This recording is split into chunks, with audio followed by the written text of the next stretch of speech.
अस्सलामुअलैकुम everyone, welcome to जोर का जोड़। मीरब जीशान की तरफ से आपको बहुत बहुत खुश आमदीद। यकीनन इलेक्शंस की मसरूफियत में आपने मुझे बहुत मिस किया होगा, हाफिज साहब को बहुत मिस किया होगा, तो हमने सोचा क्यों ना PSL आने वाला है और हम भी अपनी रूटीन में वापस आएँ। आपसे जितने भी हमारे सवाल जवाब आपके माइंड में होते हैं, मेरे माइंड में होते हैं, उनको हम लोग शेयर करें और उस हवाले से हम जानकारी हासिल करें कि PSL की क्या तैयारियां हो रही हैं, खिलाड़ी किस हद तक PSL को अपने माइंड में एक माइंड में भी लेके चलते हैं कि PSL आ रहा है, उसका एक प्रेशर होता है या उसकी एक्साइटमेंट होती है, तो उनकी क्या तैयारियां हैं। दूसरी जानिब नाज़रीन, ऑस्ट्रेलिया भी जीत पर जीत और पता नहीं क्या से क्या होता जा रहा है। हमेशा की तरह चैंपियंस रहे हैं और चैंपियंस ही बनते जा रहे हैं। इस हवाले से नाज़रीन बात करेंगे, आपसे मुलाकात करवाते हैं आपके प्यारे क्रिकेट की जान, आप सबकी शान हाफिज इमरान। अस्सलाम वालेकुम। वालेकुम अस्सलाम मीरा, बहुत शुक्रिया आपका। हाफिज साहब, क्रिकेट की भी जान है आप लोगों के साथ साथ। अल्लाह अल्लाह, क्रिकेट आपके बगैर नहीं चल सकती। ऐसा ही है, मतलब क्रिकेट तो चलती रहेगी, हो सकता है मैं चल पाता हूँ या नहीं चला। नहीं ऐसी बात नहीं है। तज्जिया कर करके ना यकीन माने हमारी क्रिकेट बेहतर नजर आने लग गई है। नहीं, वैसे तो वो खराब ही हो रही है। हाफिज साहब, आजम खान की बड़ी बात हो रही है। आजम खान की काफ़ी उनकी तरफ से जो है वो एक इजहार हो रहा है शिकवे का, गिले का, इनकी जो नाकामी है इसके अंदर। क्या मोहम्मद हफीज़ की भी कोई राय है इस हवाले से कि उनको कोई पूरा वक्त नहीं दिया जाता किसी चीज़ में? देखिए, बात यह है कि उन्होंने चंद रोज़ गुजरे हैं, एक जगह पर ये कहा है कि उनको पूरी सीरीज़ मिलती नहीं है। एक हद तक आप ये मान सकते हैं कि अगर उनको पूरी सीरीज़ नहीं मिलती तो क्या वाकई उनको सलाहियतों के इजहार का भरपूर तरीके से मौका मिला है, और इस हद तक आप ये कह सकते हैं। लेकिन क्या जो जितनी मरतबा भी उनको पाकिस्तान टीम में मौका मिला, क्या वो उस मौके से फ़ायदा उठाने में कामयाब रहे? जितने भी मैचेस उन्होंने खेले, जितनी भी बारियां उन्होंने ली, जितनी मरतबा भी वो बैटिंग करने के लिए मैदान में आए, क्या जो रन उन्होंने किए हैं, अगर वो उन्हीं से पूछते हैं कि क्या आप जस्टिफाई करते हैं इस परफॉर्मेंस के बाद, तो फिर ये बहस ज़रूर होगी। ये कहना एक हद तक ठीक है कि मुझे पूरा चांस नहीं मिला और मैं इस वजह से शायद, लेकिन आप देखें कि अगर आपकी किसी भी बाहमी सीरीज़ में 3 मैचेस आपको मिले और उन मैचेस में सीरीज़ का भी फैसला हो गया कि सीरीज़ आप हार गए हैं, तो बाकी बांधा जो 2 मैचेस हैं उसमें तो आपके ऊपर प्रेशर नहीं होगा, इस अंदाज से प्रेशर नहीं होगा कि आप सीरीज़ हारें या जीतें, मैचेस हारें या जीतें, उसका सीरीज़ के नतीजे ऊपर फ़र्क नहीं पड़ेगा। तो आप निस्बतन कम दबाव में जाते हैं। लेकिन जो पहले 3 मैचेस थे इब्तदाई तौर पर जो उनको इस सीरीज़ में न्यूजीलैंड के ख़िलाफ़ मिले, उसमें वो तवक्कुआत के मुताबिक कारकर्दगी का मुज़ाहरा करने में नाकाम रहे। अब ये बहस ज़रूर हो सकती है कि जिस जगह पर वो आते हैं वहाँ पर को बहुत ज़्यादा नहीं होता वक्त, या बहुत ज़्यादा उनके पास ऐसा वक्त नहीं होता कि वो ज़रा थोड़ा इनिंग्स को बिल्ड करने की तरफ जाएं। लेकिन कहीं कहीं ऐसा भी ज़रूर रहा है कि उनको वक्त भी मिला, उनके पास था कि वो थोड़ा लंबा चले जाते और क्रीज़ ऑक्यूपाई करते, वक्त गुजारते, मैच लंबा करते, इनिंग्स लंबी करते, लंबी बारी की कोशिश करते, लेकिन वो उसमें भी नाकाम रहे हैं। मेरा ख्याल 8 मैचेस हैं उनके या 9 मैचेस हैं इंटरनेशनल क्रिकेट में अब तक जो उन्होंने खेले हैं पाकिस्तान की तरफ से, उसमें 10 उनका हाईएस्ट है, 10 रन उनका हाईएस्ट है और 3-4 की मेरा ख्याल एवरेज है, और 30 रन भी कुल मिलाकर मेरा ख्याल उनके 8 मैचेस में नहीं हैं। देख भी लेंगे, ये मुझे वैसे ज़ुबानी तौर पर जितने भी मेरे जहन में हमें बोले हैं, हो सकता है इनमें कुछ उतार चढ़ाव हो, तब्दीली हो, लेकिन इसी के गिर्द घूमते हैं। तो इन मैचेस में कारकर्दगी के बाद आप ये एक बात सिर्फ उनकी ये कही जा सकती है कि मुझे पूरी सीरीज़ नहीं मिली, ठीक है। लेकिन जब आप पाकिस्तान में खेल रहे हैं तो फिर, और जिस तरीके से आप पाकिस्तान की टीम में आते हैं, तो क्या अगर वो ये कहते हैं कि मुझे सीरीज़ पूरी नहीं मिली, तो उनसे वो ये बताएं कि क्या जिस तरह से आप पाकिस्तान की टीम में आए हैं, ऐसे कितने ही लोग होंगे जो पाकिस्तान की टीम में आ सकते हैं। आपके साथ गैर मामूली रवैया इख्तियार किया गया और आपको पाकिस्तान की टीम में शामिल किया गया, तो क्या फिर ये सवाल भी हो सकता है ना उनसे। और ये नहीं कहा जा सकता कि उन्हें T20 क्रिकेट का तजुर्बा नहीं है। वो लगभग 150 मैचेस जो T20 लीग्स हैं वहाँ पर खेल चुके हैं, तो उनको इस फॉर्मेट के लिहाज से ना तजर्बाकार नहीं कहा जा सकता। उनको ये कहा जा सकता है कि वो खासा 150 मैचेस का तजर्बा लगभग बहुत तजर्बा होता है। सही बात। इंटरनेशनल क्रिकेट में वो परफॉर्म नहीं कर पाए हैं, उनकी झलक भी नज़र नहीं आई है। ऐसे ही। वो जिस तरह की बैटिंग करते हैं T20 लीग्स में, उसका बिल्कुल कोई झलक नज़र नहीं आती। और फिर 3 साल से उनकी एक चीज़ पर बात हो रही है कि उन्हें अपने आप को फिज़िकली ज़रा फिट करना है, बेहतर करना है।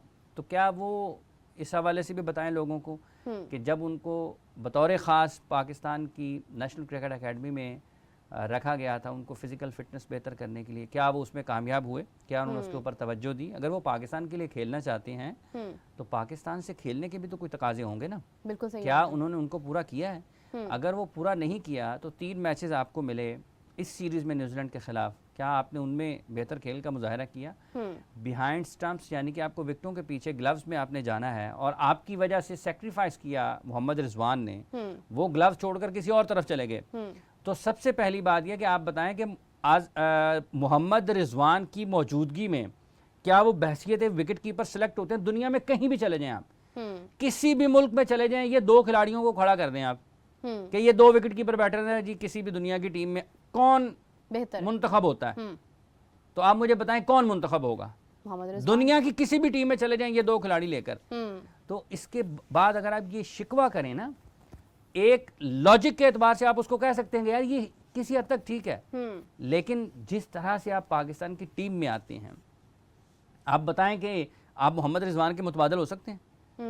एक सुपर फिट खिलाड़ी है, उसकी T20 क्रिकेट में परफॉर्मेंसेस को देखें कि कितनी शानदार खेल का उन्होंने मुजाहरा कर रखा है। उसके मुतबादल के तौर पर आप टीम में शामिल हुए बहसीत विकेट कीपर बल्लेबाज, तो ये आपको फिर लगेगा कि कहीं ना कहीं आपने समझौता किया टीम में शामिल होने के लिए। और जहाँ तक ताल्लुक इस चीज़ का है कि मोहम्मद हफीज़ का कोई हाथ, मोहम्मद हफीज़ ने उनको 3 मैचेस खिलाए हैं, 3 मैचेस में आप परफॉर्म नहीं कर पाए ना। देखें क्या कोई ऐसा खिलाड़ी जो टेक्निकली करेक्ट हो, लंबी बारी लेता हो, इनिंग्स की तामीर करता हो, अगर वो यहाँ तो बाबर आजम अगर 3 मैचेस में मुसलसल कामयाब नहीं होते तो लोग तो उनके ऊपर बात शुरू कर देते हैं कि बाबर आजम रन्स नहीं कर रहे, बाबर आजम रन्स नहीं कर रहे, बाबर आजम रन्स नहीं कर रहे हैं।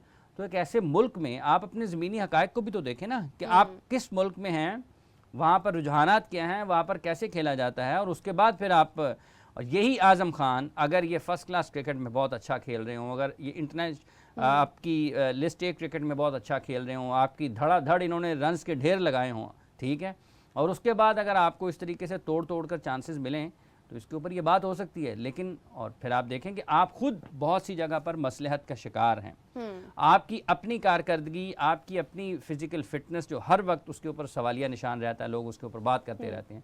तो उसके बाद सिर्फ ये कह देना जी कि मुझे सीरीज़ नहीं मिली, ये बिल्कुल मुझे क्यों निकाला, हाँ, मतलब आप इसको किसी तरीके से भी ले लें, लेकिन ये कोई इतनी अच्छी बात नहीं है। एक हद तक ठीक है, लेकिन जब आप उसके साथ जुड़ी दीगर बातों के ऊपर, दीगर जो अवामिल हैं उनके ऊपर आप नज़र दौड़ाते हैं तो आपको लगेगा कि जब आप जैसे आते हैं तो फिर आपके लिए रास्ता भी वैसे ही निकलता है। बिल्कुल सही तो बात। मोहम्मद रिजवान का मुतबादल, सवाल यही है, क्या मोहम्मद रिजवान का मुतबादल आज़म खान हो सकते हैं? अगर हो सकते हैं तो इसको ओपन कर दें डिबेट के लिए, बिल्कुल ठीक है। और जो क्रिकेट लिटरेट लोग हैं, ठीक है, जो क्रिकेट के माहिर हैं, आप उनसे पूछें, आम लोगों से भी पूछ लें, जो माहिरीन क्रिकेट हैं उनसे भी पूछ लें, दुनिया के किसी माने हुए क्रिकेटर के पास चले जाएं जो कमेंट्री करते हैं, कहीं लिखते हैं, किसी अपना स्पोर्ट्स चैनल पर बात कर रहे हों, जो क्रिकेट एक्सपर्ट्स हैं, जो क्रिकेट के माहिर हैं, जो फॉर्मर क्रिकेटर्स हैं, उनसे पूछ लें आप कि क्या मोहम्मद रिजवान का मुतबादल आज़म खान हो सकते हैं या उन्हें मोहम्मद रिजवान के मुतबादल के तौर पर देखा जा सकता है। तो आपको बिल्कुल मुख्तलिफ़ किस्म की गुफ्तगू सुनने को मिलेगी जो आज़म खान ने की है। तो ये भी एक पहलू है, ये भी तस्वीर का एक रुख है। अगर आज़म खान ये कहते हैं कि उनको पूरी सीरीज़ नहीं मिलती, तो फिर साथ में वो जो चीज़ें जुड़ी हैं इसका भी उनको जवाब देना चाहिए कि क्या वो वाकई इस मयार पर पूरा उतरती हैं कि उनको पाकिस्तान की टीम में आना चाहिए। तो फिर तो मतलब ऐसी गुफ्तगू होगी शायद जो उनको पसंद ना आए, हाँ। उनके अहले खाना को पसंद ना आए, जो उनके परिस्तार हैं उनको पसंद ना आए, लोग समझेंगे कि शायद कुछ ज़्यादा सख्त अल्फाज होंगे, सख्त गुफ्तगू हो जाएगी। लेकिन जब आप कुछ भी बोलते हैं पाकिस्तान टीम का खिलाड़ी होते हुए, तो फिर उसके जवाब में, उसके रद्द-ए-अमल में चीज़ें तो आती हैं। बिल्कुल सही बात है। आप जैसे वैसे कोई मुआवजा बनता नहीं है, लेकिन आप देखें कि उनके मुतबादल के तौर पर आए ना, एक रिजवान के मुतबादल के तौर पर आए, तो आप इसलिए लोग उसके ऊपर सवाल करेंगे कि आप कैसे हैं। मेरा कहने का मतलब ये है कि कोई मुआवजा बनता नहीं है, लेकिन रोहित शर्मा भी अगर आप उनको कंपैरेटिवली देखें तो बाकी जो टीम के प्लेयर्स हैं वो बहुत फिट हैं, दे आर स्लिम, स्मार्ट हैं, लेकिन रोहित शर्मा का अगर थोड़ा वेट ज़्यादा भी है तो उनकी परफॉर्मेंस, उनका बल्ला बोलता है। देखिए अगर आप बहुत ज़्यादा स्मार्ट नहीं हैं, आप फिट नहीं हैं, एक्चुअली यू नो फिटनेस का ताल्लुक आपकी फिजिक से भी नहीं होता है, it's all about your stamina. उसकी बात ये है, देखें एक तो जो सलाहियत है उसका फ़र्क नज़र आता है, दूसरी बात ये है कि वो जिस टीम में हैं वहाँ पर उनके साथ लोग उनका मवाजना, लेकिन जब वो लोग रोहित शर्मा की बात करते हैं तो लोग विराट कोहली की भी बात करते हैं। बिल्कुल ठीक है, अगर आप उनकी स्किल्स को देखती हैं तो वो स्किल्स बिल्कुल डिफरेंट लेवल के ऊपर आपको नज़र आती हैं। ऐसे ही। आप वनडे क्रिकेट में देख लें, इवन आप टेस्ट मैचेस में देख लें, आप T20 मैचेस में देख लें, उनका दोनों का मुख्तलिफ नंबर्स के ऊपर खेलते हैं। ठीक है, स्किल्स का बहुत बुनियादी फ़र्क होता है, बिल्कुल ऐसे। स्किल्स का बहुत बुनियादी फ़र्क होता है। वो लंबी बारी भी लगाते हैं जब इंडिया को ज़रूरत पड़ती है। वर्ल्ड कप में उन्होंने कई मरतबा किया है कि अगर एक तरफ से विकेटें गिनी, विराट कोहली आउट हुए, तो उन्होंने अपना जो खेलने का अंदाज़ है वो तब्दील किया, इनिंग्स को संभाला और फिर मैच को ख़त्म करने की तरफ लेकर गए। तो उससे ये बुनियादी तौर पर एक सलाहियत का बहुत बड़ा फ़र्क है। सो वो उस मयार पर तो है ही नहीं ना, उस मयार पर तो है ही नहीं कि उनकी फिटनेस का भी इवन उनके साथ हम मवाजना करें। तो वो दो बिल्कुल मुख्तलिफ किस्म की चीज़ें हैं। बिल्कुल सही है। हाफिज़ साहब, पीएसएल भी बहुत नज़दीक है, अब तो चंद ही रोज़ हैं और उसके बाद पीएसएल की तैयारियां काफ़ी ऑलरेडी बंद हो चुका है और अंदर तैयारियां जो हैं वो जारी हैं। लोगों का रश जो है वो देखने ज़रूर जाते हैं दूर दूर से कि अंदर क्या हो रहा है और उसके बाद फिर गुजर जाते हैं वहाँ से अपना रास्ता तब्दील करके। देखें, नवा एडिशन है पाकिस्तान सुपर लीग का। मुख्तलिफ टीमों के जो तरबियती कैंप हैं जो शुरू हो चुके हैं, खिलाड़ी अपने अपने जहाँ जहाँ उनके पड़ाव हैं होटल्स में मेरा ख्याल है टीम को रिपोर्ट कर रहे हैं। और बिल्कुल पाकिस्तान के नुमाया खिलाड़ी, उनकी भी तस्वीर आपको नज़र आ रही होंगी, उनके जो ट्रेनिंग सेशंस हैं वो नज़र आ रहे हैं। बाबर आजम ट्रेनिंग कर रहे हैं, नसीम शाह ट्रेनिंग कर रहे हैं। ठीक है जी, लाहौर कलंदर्स के खिलाड़ी ट्रेनिंग कर रहे हैं, वहाँ पर शाहीन आफरीदी भी आपको नज़र आ रहे हैं। पाकिस्तान के दीगर टीमों के, अब सरफराज की गुफ्तगू को सुन लें, वो भी कोयटा वाले भी तैयारियों में हैं, कराची वाले भी तैयारियों में हैं, मोहम्मद तो आमिर से खासी उम्मीदें हैं। मोहम्मद आमिर से खासी उम्मीदें हैं, तो सारे लोग तैयारियों में हैं। पाकिस्तान के लिए इन मौजूदा हालात में अगर हम देखते हैं तो एक अब देखना यह है कि इस मरतबा ये कितनी कामयाब होती है, क्योंकि मजमूई तौर पर जो हालात हैं किसी भी मुल्क के हों तो वो असरअंदाज होते हैं दीगर तमाम चीज़ों के ऊपर। तो पाकिस्तान सुपर लीग नवा एडिशन है, फिर रमज़ान भी आएंगे, उसमें रोज़े भी होंगे, मुल्क के सियासी हालात भी अपनी जगह पर होंगे, तो कितना खींचती है पीएसएल अपनी तरफ लोगों को। तारीख़ तो यही बताती है कि जब पाकिस्तान सुपर लीग के मुकाबले शुरू होते हैं तो फिर लोगों का रुझान उस तरफ होता है, लोगों की तवज्जो पीएसएल के मैचेस पर जाती है।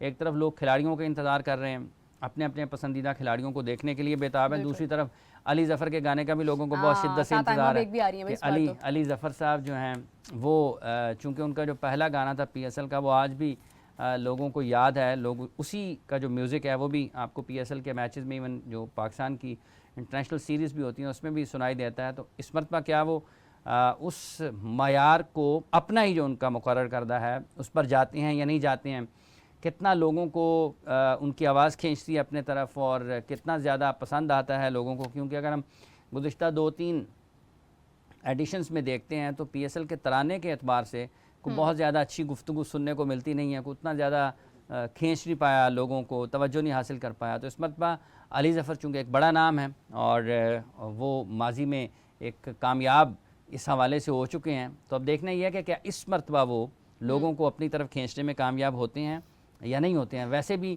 गाना जैसा भी हो उसने 6 हफ्ते तो चलना ही है, लेकिन तो गाना बड़ा असरअंदाज होता है। आपकी एनर्जी, आपकी वो फोकस को देखें। ये जब लोग आ रहे होते हैं ना मैच देखने के लिए, तो अगर तो बहुत अच्छा है ना, गाना बहुत अच्छा और लोगों को पसंद आया तो लोग गुनगुनाते हुए आ रहे होते हैं आपसे। लोग बाज़ औक़ात ऐसा होता है कि लोगों की आवाज़ जो चलने वाले पैदल चल के आ रहे होते हैं ना, तो सुन रहे होते हैं कि कोई ना कोई ऐसा ज़रूर मंचले जो होते हैं वो उससे इंजॉय कर रहे होते हैं, लुत्फ़अंदोज़ होते हैं, क्योंकि एक तफरीह की तरफ जा रहे होते हैं। तो देखना यह है कि अली ज़फ़र साहब जो हैं इस मरतबा कि उन लोगों की ज़ुबानों पर उनका गाना आता है या नहीं आता। तो चैलेंज है, जैसे शाहीन कामयाब होते हैं या नहीं होते हैं, नसीम का कमबैक कैसा होता है, तो ये अली ज़फ़र का भी कमबैक है पीएसएल में। तो क्या उनका भी कमबैक कामयाब होता है या नहीं होता है, ये बहरहाल देखने वाली चीज़ है। लेकिन बेस्ट ऑफ लक, उनके लिए नेक तमन्ना है कि वो जैसा भी उन्होंने किया होगा, अब तो रिलीज़ होने वाला है ना अब तो सिर्फ इंतज़ार है, नसीम का इंतज़ार है, रिजल्ट का इंतज़ार है, नसीम का इंतज़ार है, शहीन का इंतज़ार है, शान का इंतज़ार है, हारिस का इंतज़ार है, बाबर का इंतज़ार है, साइम का इंतज़ार है। ठीक है, 2 हारिस हैं, एक गेंदबाजी में एक बैटिंग में, दोनों का इंतज़ार है। सरफराज का इंतज़ार है, मोहम्मद आमिर कैसे खेलते हैं उनका इंतज़ार है। लेकिन राशिद का हम इंतज़ार ना कर पाए हैं, राशिद हमारे साथ देखें ये एक बड़ा एक तरफ तो ये है ना कि वो आएंगे नहीं, दूसरी तरफ ये है कि कलंदर्स के लिए एक बड़ा इम्तहान होगा कि वो कैसे उनकी अदम मौजूदगी में टीम उनकी क्या बनती है, क्योंकि 4 ओवर्स उनके वो बड़ा अहम किरदार अदा करते हैं। आप इनको बुनियादी तौर पर 8 ओवर्स देखेंगे, 4 नहीं है, क्योंकि 1 ओवर अगर वो अच्छा करके जाते हैं तो जो अगला ओवर है ना, जिसने अगला ओवर करना है उसको राशिद की अच्छी बॉलिंग से फ़र्क पड़ेगा। वो क्योंकि बैट्समैन के ऊपर दबाव आएगा, अगर वो रन्स नहीं निकाल पाया तो वो अगले ओवर में ट्राई करने की कोशिश करेगा, और वो भी एक जो दबाव राशिद ने बनाया होगा उसका अगला ओवर भी उससे जो बॉलर है वो उससे फ़ायदा उठा सकता है। तो ये बुनियादी तौर पर 8 ओवर्स हैं। कोई भी अच्छा बॉलर होगा ना, अगर जैसे शाहीन बड़ी अच्छी फॉर्म में बॉलिंग करते हैं, उनका स्विंग वापस मिल जाता है, तो जो पहले ओवर में कारकर्दगी शाहीन दिखाएंगे, जो दूसरा ओवर करेगा उसको शाहीन की अच्छी बॉलिंग का फ़ायदा होना है। अगर वो अच्छी गेंदबाजी करते हैं तो दबाव जाएगा दूसरी टीम के ऊपर। तो ये जो 4 ओवर्स नहीं है, बुनियादी तौर पर ये कलंदर्स के लिए 8 ओवर्स होंगे कि वो इन 8 ओवर्स को कैसे मैनेज करते हैं। हारिस राशिद से पहले, राशिद का ओवर, राशिद का बार, तो ये एक बड़ी माइंड गेम भी होगी। यकीनी तौर पर कोई इस तरह का फौरी तौर पर तो आपको ऑलराउंडर नज़र नहीं आता कि जो राशिद खान का मुतबादल बन सके, क्योंकि वो एक मंझे हुए और एक तस्दीक शुदा आजमूदा खिलाड़ी हैं, दुनिया भर में लीग क्रिकेट खेलते हैं, जान है दुनिया भर की जो लीग क्रिकेट है उसकी, अपनी टीम के लिए बहुत शानदार कारकर्दगी का मुजाहरा करते हैं, खेल के तीनों शोबों में बहैसियत फील्डर मुश्किल जगह पर फील्डिंग करते हैं, आखिरी ओवर्स में जब उनकी बॉलिंग आती है, बैटिंग आती है, तो बहुत ही जारहाना अंदाज से, गैर मामूली अंदाज में तेज़ी के साथ रन्स करने की सलाहियत रखते हैं। जब गेंदबाजी करने के लिए आते हैं तो टॉप जो बैटर्स हैं उनके लिए मुश्किलात पैदा करते हैं, विकेटें लेते हैं, अपनी टीम की कामयाबी में अहम किरदार अदा करते हैं। तो एक बड़ा अहम हिस्सा वो रहे हैं लाहौर कलंदर्स का। ये बात ठीक है कि जो टाइटल जीते हैं कलंदर्स ने, जो उनके आखिरी मैचेस थे उनमें राशिद के बगैर भी वो खेले हैं और जीते हैं, लेकिन एक जो मोमेंटम होता है आपका, जो आपको पहले दूसरे मैच से लेकर जाता है आखिर तक, उसका भी बहरहाल अपनी जगह पर एक फ़र्क ज़रूर होता है। अब देखना यह है कि इस मरतबा राशिद की अदम मौजूदगी में टीम कैसा खेलती है, उनकी कमी किस हद तक महसूस होती है, और जब अच्छा परफॉर्म नहीं होगा तो यकीनी तौर पर फिर आपके जहन में आता है कि राशिद ये कर सकता था। तो कौन है जो इस वक्त राशिद की कमी को पूरा करेगा, कौन है जो इस वक्त राशिद का किरदार निभाएगा? इम्तिहान है। देखिए, टीम मैनेजमेंट के लिए भी है। देखिए, कप्तान शाहीन उनके कप्तान है, शाहीन के लिए एक बहुत बड़ा एतमाद होता था कि मिडल में 4 ओवर्स उसके हैं, तो कप्तान के लिए भी एक इम्तिहान होगा कि उसकी गैर मौजूदगी में किस तरह अपनी टीम को चलाते हैं। शाहीन बजाते खुद भी कोशिश होंगे इस चीज़ के लिए कि वो कहीं ना कहीं कमी पूरी कर पाएं, लेकिन खैर उम्मीदें वाबस्ता हैं। हाफिज़ साहब, अभी आप कुछ देर पहले बाबर आजम के भी कमबैक की बात कर रहे थे। बाबर के बल्ले से रन्स निकलना शुरू हो गए हैं, और दूसरी जानिब एक और गुफ्तगू काफ़ी ट्रेंडिंग पर जा रही है, सोशल मीडिया पर सुनने को मिली है, जहाँ मोहसिन नकवी साहब चेयरमैन मुंतखब हुए हैं, वहीं पर बाबर की भी बात हो रही है कि क्या बाबर की भी कप्तानी वापस आ सकती है, क्योंकि एक ही मसला था, वो ये था कि उनके बैट से रन्स नहीं निकल रहे थे और अब रन्स निकलना शुरू हो गए हैं। देखिए, मेरा ख्याल नहीं है कि सिर्फ ये मसला नहीं था, उनके बैट से रन्स निकल रहे थे, लेकिन ऐसे रन्स नहीं थे जो उनका अपना मुकर्रर करदा मयार है, उनका अपना मुकर्रर करदा मयार है। मतलब वर्ल्ड कप पूरे में वो कोई 3 फिगर इनिंग्स नहीं खेल पाए। एक ऐसी जगह जहाँ पर राचिन रविंद्रा ने 100 किए, विराट कोहली ने 100 किए, क्विंटन डिकॉक ने 100 किए, मिच मार्श, डेविड वार्नर ने 100 किए, तो बाबर भी किसी भी तरह से उन खिलाड़ियों से कम नहीं हैं। ठीक है, तजुर्बे में और अपनी कारकर्दगी के मयार को अगर आप देखते हैं या उसको देखते हैं, तो वो तो वहाँ पर वो ऊपर खड़े नज़र आते हैं ना, विराट कोहली के साथ, केन विलियमसन के साथ, इन लोगों के साथ खड़े नज़र आते हैं। तो वर्ल्ड कप में वो 100 नहीं कर पाए। जो रन्स छोटे छोटे उन्होंने किए, वो पाकिस्तान की मजमूई तौर पर कारकर्दगी ख़राब थी, इसलिए वो भी निशाने पर रहे। टेस्ट मैचेस अगेंस्ट ऑस्ट्रेलिया उनके अच्छे नहीं गए। उनकी जो ज़ाती कारकर्दगी आप देखें, न्यूजीलैंड के ख़िलाफ़ भी उन्होंने रन्स किए पाकिस्तान की तरफ से, तो उनका मसला सिर्फ ये नहीं था कि रन्स उनके नहीं हो रहे, टीम की कारकर्दगी इज्तिमाई तौर पर ख़राब थी, नतायज हमारे ख़राब थे, इस वजह से उनकी कप्तानी पर भी बात हुई। और फिर जब आप वर्ल्ड कप हार कर जाते हैं और बुरे तरीके से हारते हैं, अब देखिए सिर्फ हार नहीं है, आप अफ़गानिस्तान के ख़िलाफ़ भी हारे, लेकिन यहाँ पर बहस सिर्फ ये नहीं है कि क्या वाकई अकेला बाबर उसका ज़िम्मेदार था। हाँ, वर्ल्ड कप की हद तक तो उसको कहा जा सकता है, टीम कॉम्बिनेशन के हवाले से उसे कहा जा सकता है, लेकिन बाबर को हटाना और उसके बाद क्या आपने अपने निज़ाम को ठीक करना है खिलाड़ियों के लिए, वो एक बहस ज़रूर है। अब लोग ये चाहते हैं, चूँकि लोग उनको पसंद करते हैं, लोग ये चाहते हैं कि वो पाकिस्तान टीम की कप्तानी करें। बिल्कुल। तो ऐसे होता नहीं है, कि, और ऐसे होना भी नहीं चाहिए अब। क्रिकेट ज्यादा रुलाती है, कम साथ ही अब ऐसे होना भी नहीं चाहिए। देखें ना, शान मसूद को आपने कप्तान बनाया पाकिस्तान क्रिकेट बोर्ड ने, और शाहीन आफरीदी को भी कप्तान बनाया। अब अगर ऐसे तो नहीं हो सकता ना कि एक फॉर्मेट का आप बाबर को कप्तान बना देंगे दोबारा, तो इसका ये मतलब है कि अगर वो अच्छा कप्तान था तो फिर बाकी फॉर्मेट्स में भी उसको होना चाहिए। और अगर पाकिस्तान क्रिकेट बोर्ड ये नहीं समझता कि वो ज़्यादा बेहतर अंदाज से कप्तानी कर सकते हैं, तो फिर उनको किसी पे भी नहीं होना चाहिए। लोगों की ख्वाहिश है, लोग इस हवाले से अपनी ख्वाहिश का इजहार करते हैं। ये लेकिन ये मुश्किल होता है कि अगर आपने सीरीज़ खेली है 2-3 महीनों, 3-4 महीनों में आप 3-3, 4-4, 5-5 कप्तान ऐसे बदल नहीं सकते, टीम मज़ीद ख़राब हो जाएगी। अब इसको आगे बढ़ना चाहिए, टीम को बेहतर बनाने के लिए काम करने की ज़रूरत है। बाबर का जो तजुर्बा है उससे फ़ायदा उठाने की ज़रूरत है, और सबसे बढ़कर यह है कि अपने खिलाड़ियों की सलाहियतों से ज़्यादा बेहतर अंदाज में फ़ायदा उठाने की ज़रूरत है। बिल्कुल सही। अभी आपने ख्वाहिश का इज़हार किया तो मेरे ज़हन में एक और सवाल आया कि फ़खर ज़मान ने भी ख्वाहिश की है, ओपनिंग करना चाहते हैं, तो क्या लगता है कि उनकी ये ख्वाहिश कारआमद साबित हो सकती है? देखिए अपना मीरब, बात ये है, 3 नाम मेरे ज़हन में आए और उसके बाद फिर एंड पे मीरब आई है, एंड पे फिर मीरब ही रह जाती ठीक है। तो देखिए बात यह है कि उन्होंने PSL में वो तो ओपन ही करेंगे, लाहौर कलंदर्स की तरफ से वो इनिंग्स का आगाज़ ही करेंगे, ठीक है। मसला उस वक्त आता है जब वो पाकिस्तान टीम के लिए खेल रहे होते हैं, लेकिन वहाँ पर आकर वो कुर्बानी दे देते हैं। वो बाबर के लिए देते हैं या रिजवान के लिए देते हैं, या फिर वहाँ पे वो कहते हैं कोई बात नहीं, मैं 6-7वें नंबर पर भी हूँ तो क्या है, हूँ तो सही ना। देख लेकिन जब आपने वर्ल्ड कप खेलने के लिए जाना है, और आप एक पूरी पाकिस्तान सुपर लीग का एडिशन, इसमें उनको मैक्सिमम मैचेस खेलेंगे ना वो अपनी टीम के लिए, अगर खुदा न खास्ता अनफिट नहीं होते हैं, तो अगर वो मैक्सिमम मैचेस खेलते हैं और वो ओपन करते हैं, और जब वो पाकिस्तान टीम के लिए जाएंगे तो उनका बैटिंग ऑर्डर चेंज हो जाएगा। बिल्कुल। तो ये वो एक चीज़ है जो आपको ज़ेरे गौर आनी चाहिए कि अगर वो एक कामयाब ओपनिंग बैटर हैं तो फिर वो हर जगह पर ओपन क्यों नहीं करते हैं, और अगर वो कामयाब इतने अच्छे नहीं हैं कि वो ओपन कर सकते हैं, तो उनके नंबर के साथ आप छेड़खानी ना करें। आप अगर ये समझते हैं कि रिजवान और बाबर के साथ ही जाना है तो फिर उनको ओपन करवाएं, फिर आप निचले जो नंबर्स हैं उन पर आप अपने जो ऑप्शंस हैं उनको देखें कि हम किन के साथ जा सकते हैं। अब चूंकि पाकिस्तान टीम से कोई बाहर तो नहीं होना चाहता ना, तो वो यही कहेंगे, जब उनको ऊपर खिलाया नहीं जाएगा तो वो यही कहेंगे ना जी ठीक है, मैं जहाँ पर भी खिलाएंगे खेल लूँगा।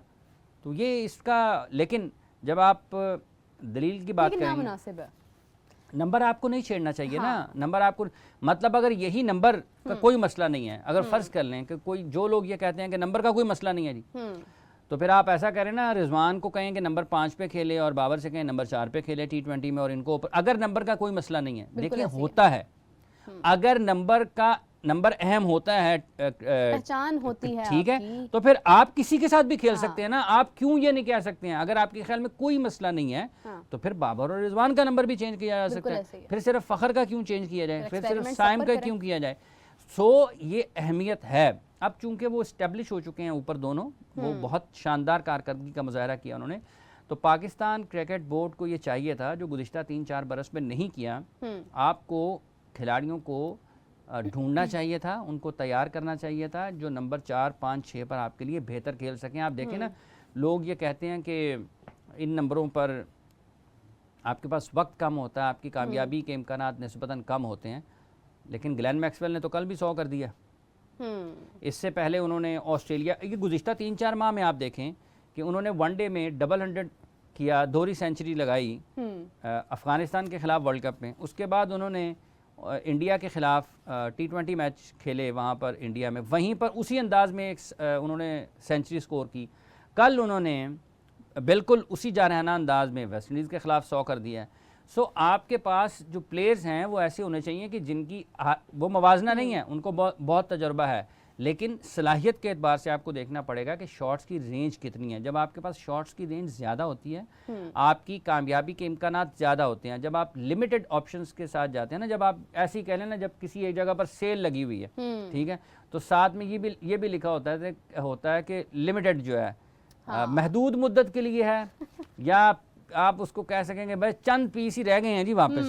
तो जब आपकी शॉट्स की रेंज चंद शॉट्स के ऊपर होगी, आप पूरी ग्राउंड में नहीं खेल पाएंगे और आपके लिए मुश्किलात होती हैं। सो पाकिस्तान क्रिकेट बोर्ड को जो करना चाहिए था वो नहीं किया गया। और अब ठीक है, खेलते चले जा रहे हैं, वो किसी को किसी नंबर पर, किसी को किसी नंबर पर इस्तेकाम नहीं आता है, ऐसे आपकी कारकर्दगी में तसलसल नहीं आता और आपके खिलाड़ी ज़हनी तौर पर उस हद तक उनमें ठहराव नहीं आता, तो वो सारी चीज़ें असरअंदाज होती हैं इज्तिमाई कारकर्दगी पर। और उसका नतीजा हम देख रहे हैं कि नुकसान हो रहा है पाकिस्तान के क्रिकेट को, नताइज ख़राब हो रहे हैं और हार का तनासुब और बिलखुसूस बड़े मैचेस में, टूर्नामेंट्स में पाकिस्तान का ज़्यादा लग रहा है। मुसलसल सामना हो रहा है। हार की बात हो रही है तो क्यों ना जीत की भी बात करते हैं। ऑस्ट्रेलिया मुसलसल जीतता जा रहा है, यकीनन बहुत ही फ़ख्र की बात है। और देखना यह है कि ऑस्ट्रेलिया ऐसी क्या टेक्निक यूज़ करता है कि ऑस्ट्रेलिया का जिक्र ही इस हवाले से किया जाता है कि बाकी टीम्स जो हैं वो बस नंबर्स के लिए आ रही हैं, पॉइंट्स बना रही हैं,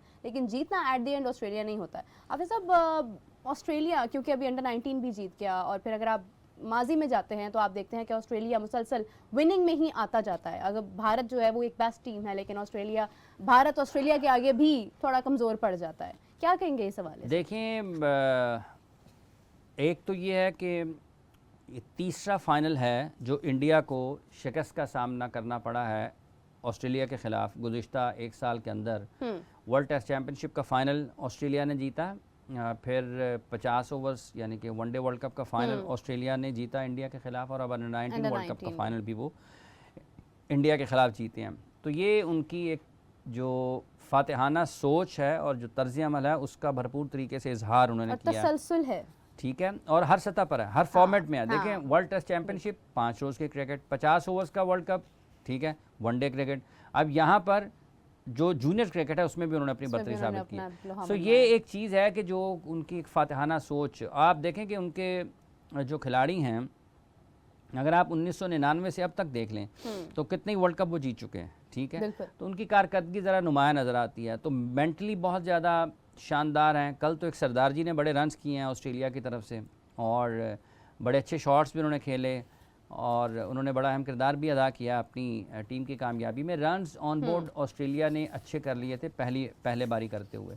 इतने रन्स जब आप अंडर 19 की सतह पर होते हैं तो चेस करना वर्ल्ड कप के फाइनल में ज़रा मुश्किल हो जाता है। इंडिया के क्रिकेटर्स किसी भी तौर कम नहीं हैं ऑस्ट्रेलिया से। अगर आप वर्ल्ड कप के फाइनल की बात करते हैं 50 ओवर्स का, तो वहाँ पर भी वो अगर उस टीम का भी मवाजना करते हैं तो आपको सलाहियत में हो सकता है और इनफरादी कारकर्दगी में ये लगे कि वो इंडिया को ऑस्ट्रेलिया पर बरतरी है, लेकिन वो अपनी हिकमत अमली से, अपनी सोच से और खेल की, मेरा ख्याल है कहीं ना कहीं जो जिस तरह से वो मैच को अप्रोच करते हैं ना, उनमें उनको मुखालिफ टीमों के ऊपर बरतरी होती है, और ये उनकी वाज़े नज़र आती है। अगर आप आईसीसी के इवेंट्स में देखते हैं तो ये बरतरी है उनकी। लेकिन इंडिया की इस टीम में कुछ खिलाड़ी ज़रूर अच्छे हैं जो कि आने वाले दिनों में सीनियर लेवल पर भी अपनी टीम की नुमाइंदगी कर सकते हैं।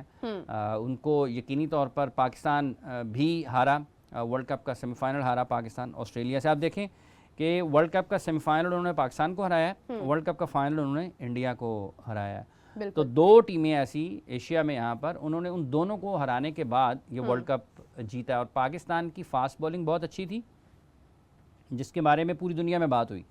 इंडिया के बारे में ये बात होती थी कि उनकी बैटिंग बहुत अच्छी है। उन्होंने पाकिस्तान की फास्ट बॉलिंग का बड़े अच्छे तरीके से मुकाबला किया, और फिर इंडिया की जो बैटिंग है उसका बड़े अच्छे तरीके से मुकाबला किया और उनको रन्स करने से रोका। तो जो दोनों टीमों की स्ट्रेंथ थी सेमीफाइनल और फाइनल में, उन्होंने उस स्ट्रेंथ को बुनियादी तौर पर बिल्कुल आप कहें ना कि ज़ीरो कर दिया और जीता। एक विकेट से वो पाकिस्तान के ख़िलाफ़ जीते। वो दिलचस्प मैच था, सनसनीखेज़ मैच था सेमीफाइनल। भारत के ख़िलाफ़ तो वो एक तरफा जीत गया ना, क्योंकि ऊपर से आउट कर दिए, भारत मैच में वापस आया नहीं। तो क्रेडिट है ऑस्ट्रेलिया को, और जिस तरीके से उनके क्रिकेटर्स ने जीता है, कामयाबी के और मुबारकबाद के मुस्तहिक हैं। और इंडिया अब खूब इंतजार करना पड़ेगा अगली मरतबा, लेकिन इंडिया की टीम में भी अच्छे बैट्समैन ज़रूर नज़र आए हैं बिलखुसूस। अच्छा, अभी यही आप गुफ्तगू कर रहे थे और इसी से रिलेटेड एक कमेंट है, काफ़ी देर से आ रहा है तो मुझे लगा शामिल करना चाहिए। ये अगर मैं सही नाम अनाउंस कर रही हूँ, बिस्वजीत दास, इनका ये कहना है कि जिस वक्त ऑस्ट्रेलिया ने 4 पेसर्स टीम में अनाउंस किए थे उसी वक्त इंडिया मेंटली हार चुका था। देखें, आप अगर मजमूई तौर पर देखते हैं तो जो इंडिया की बैटिंग है उन्होंने कहीं ना कहीं आप ये देखें कि उनके शॉट्स बेहतर रहे हैं, ठीक है, लेकिन आप देखिए ना कि जो एक हिकमत अमली की अभी हमने बात की है कि आप किस तरीके से मुखालिफ टीम के जहन पर छाते हैं असरअंदाज हो सकते हैं। और आप अपनी हिकमत अमली से उनकी जो सोच है उसको मुतासर करते हैं। तो ये कहीं ना कहीं ऑस्ट्रेलिया की जो फैसला साजी है, वनडे वर्ल्ड कप के फाइनल में भी देखें कि आप जिस अंदाज से उन्होंने वो फाइनल खेला, कितना लंबा वक्त रहा जब विराट कोहली और केएल राहुल बैटिंग कर रहे थे लेकिन को बाउंड्री नहीं लगा सके। तो क्रेडिट है उनको, वो गेम को ज़्यादा बेहतर तरीके से अप्रोच करते हैं। और फिर जो आप देखें ना कि जो उनकी हिकमत, जो मनसूबाबंदी आप तैयार करते हैं, हर कोई करता होगा ना, हारने के लिए तो कोई भी नहीं करता, बिल्कुल, उसके ऊपर अमल दरामद कौन करता है? तो ऑस्ट्रेलियंस जो हैं वो आपको ज़्यादा बेहतर अंदाज में किसी भी किस्म की हिकमत अमली के ऊपर उसके ऊपर अमल दरामद करते हुए नज़र आते हैं। और ये सबसे बड़ा फ़र्क है। और ये ऐसे ही नहीं आ जाता, ये इसके लिए आपको दहाइयों तक मेहनत करना पड़ती है। बिल्कुल, और फिर जाकर आप इस काबिल होते हैं ना। ये एक पूरी की पूरी चेन है। आप जूनियर क्रिकेट से शुरू हो जाते हैं, होते होते आप देखें अंडर 13, 16, 19, फिर आपकी फर्स्ट क्लास क्रिकेट है, फिर आपकी नेशनल टीम आती है, आप मुख्तलिफ मुल्कों में खेलते हैं। तो ये एक बड़ा फ़र्क नज़र आता है और इसमें बहरहाल उसको बरती है। और आप देखें कि पैट कमिंस जीते और अब ऑस्ट्रेलिया के यहाँ पर अंडर 19 भी जीत गए हैं, तो क्रेडिट उनको। बिल्कुल जी, बहुत बड़ा क्रेडिट है। अभी और भी बहुत सारे कमेंट्स हैं लेकिन हम शामिल नहीं कर पाए हैं। हाफिज़ साहब, जाते जाते एक बात और मैं आपके साथ ज़रूर ऐड करना चाहूँगी कि नसीम शाह की काफ़ी कमेंट्स में देखी थी, उनके हवाले से आ रहे हैं कि उनका इंजरी के बाद एक कमबैक है और हम बहुत एक लंबे अरसे के बाद उनको दोबारा देख रहे हैं, तो वो कितना बेहतर परफॉर्म कर पाएंगे? देखिए, एक तो ये है कि उनका बॉलिंग का तो अभी तक जितनी भी उन्होंने क्रिकेट खेली है वहाँ पर कोई ख़ास मसला नहीं रहा है। इंजरीज़ का है, अनफिट हो जाते हैं, ज़ख्मी हो जाते हैं, तो उनके लिए दुआएं हैं कि वो बहुत अच्छा खेलें, क्योंकि पाकिस्तान को उनकी ज़रूरत है। इस साल में पाकिस्तान ने जितनी भी क्रिकेट खेलनी है, पाकिस्तान के पास जितने भी फास्ट बॉलर इस वक्त नज़र आते हैं वो उनमें सबसे ज़्यादा बेहतर हैं। गेंदबाजी के एतबार से मेंटली बहुत अच्छे हैं। मुश्किल वक्त में पाकिस्तान के लिए बैटिंग करते हुए भी उन्होंने बहुत अच्छा खेल पेश किया और पाकिस्तान की कामयाबियों में अहम किरदार अदा किया। अब देखना ये है कि जब वो PSL में आएंगे तो क्या वाकई वो फिटनेस उनका मसला था, इंजर्ड थे, उनकी सर्जरी हुई और वो वर्ल्ड कप भी उसी वजह से नहीं खेल पाए थे। तो क्या अब वो वापस आते हैं, मुकम्मल फिटनेस के साथ आते हैं या नहीं आते हैं? अगर मुकम्मल फिट होंगे तो यकीनी तौर पर लोग उनको देखकर लुत्फ़अंदोज़ होंगे। लोग उन्हें खेलते हुए देखना पसंद करते हैं और पाकिस्तान के एक नुमायाँ खिलाड़ियों में बिलखुसूस बॉलिंग के शोबे में उनका शुमार होता है।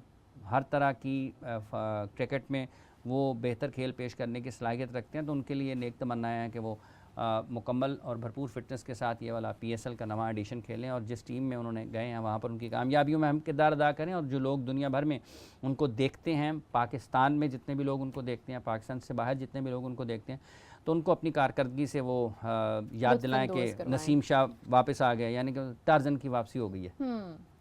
चलें जी, उम्मीद करते हैं नाज़रीन, आपसे एक रिक्वेस्ट है कि हमारे साथ जुड़े रहिएगा, क्योंकि हम लोग डेली अब आपको PSL के हवाले से अपडेट करते रहेंगे। और PSL के दौरान, क्योंकि हाफिज़ साहब जो है ना, इनके बहुत सारे कबूतर हैं, फाख्ताएँ हैं और काफ़ी इनके पास ऐसे परिंदे हैं जो जा के ना खबरें ला के इनको देते हैं। तो हाफिज़ साहब हमारे साथ काफ़ी इनसाइड न्यूज़ भी शेयर करेंगे और वो हम लोग आपके साथ शेयर करेंगे इसी शो के अंदर। हम उन वो जो था ना हाफिज़ साहब, एक इनसाइड खबर क्या हो रहा है अंदर, खबर क्या हो रहा है खेल के मैदान में, क्या हो रहा है, वो कहते हैं ना एक अंदर एक होता है आपका, वहाँ पे क्या हो रहा है। अच्छा जी, उस हवाले से सारी हम आपके साथ अपडेट्स शेयर करेंगे, खिलाड़ियों के ऊपर बात करेंगे, PSL स्पेशल हम आपके साथ लेकर आएंगे।